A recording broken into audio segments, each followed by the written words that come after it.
ষান্মাসিক সামষ্টিক মূল্যায়ন 2024 অষ্টম শ্রেণী স্বাস্থ্য সুরক্ষা অ্যাসাইনমেন্ট হচ্ছে 3 নমুনা অ্যাসাইনমেন্ট উত্তর সহকারে। তো প্রশ্ন দেখো, যেসব কারণে সাধারণত মানসিক চাপ তৈরি হয় তা একটি পোস্টারে উপস্থাপন করো। তো উত্তর যেভাবে লিখবা, যেসব কারণে সাধারণত মানসিক চাপ তৈরি হয় তা একটি পোস্টারে উপস্থাপন করা হলো।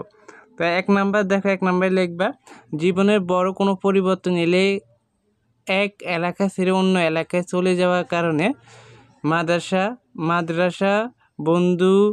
মাদ্রাসা বা স্কুল লিখবে এখানে, বন্ধু বা আপনজনদের কাছ থেকে দূরে চলে যাওয়া, কাছের বন্ধু বা জনের সাথে মনোমালিন্য, দুর্ঘটনা, আপনজনের মৃত্যু ইত্যাদি। 2 নম্বর পয়েন্ট লিখবা পড়াশোনা বা কোনো কাজের দায়িত্ব পালনের সময় কঠিন মনে হলে। 3 নিজের বা অন্যদের প্রত্যাশা পূরণ করতে না পারলে। 4 কোনো পরিস্থিতিতে দুশ্চিন্তা হলে বা অনিশ্চয়তা দেখা দিলে উপহাস উত্ত্যক্তকরণ। 5 অপ্রত্যাশিত কোনো পরিস্থিতির সম্মুখীন হলে। 6 বিভিন্ন পরিস্থিতিতে যেমন পড়াশোনা, খেলাধুলা, ছবি আঁকা, ইসলামী সঙ্গীত, কোরআন তেলাওয়াত, আবৃত্তি ইত্যাদিতে অপ্রত্যাশিত ফলাফল করতে না পারা।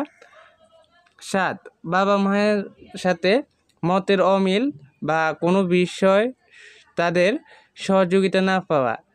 8 শারীরিক, মানসিক, যৌন, অর্থনৈতিক, সাইবার নির্যাতনের শিকার হওয়া। তো এই 8টা পয়েন্ট ভালো করে মুখস্থ করে নিবা তোমরা। এগুলো একক কাজ আসবে, তোমাদের ভালো করে মুখস্থ করে নিবা। আর কালকে দুপুরে আমরা প্রশ্ন পেয়ে গেলে তোমাদের মাঝে ভিডিও আপলোড করে দেব উত্তর সহকারে। তাই সবাই চ্যানেলটি সাবস্ক্রাইব করে রাখবা। ধন্যবাদ সবাইকে, আল্লাহ হাফিজ।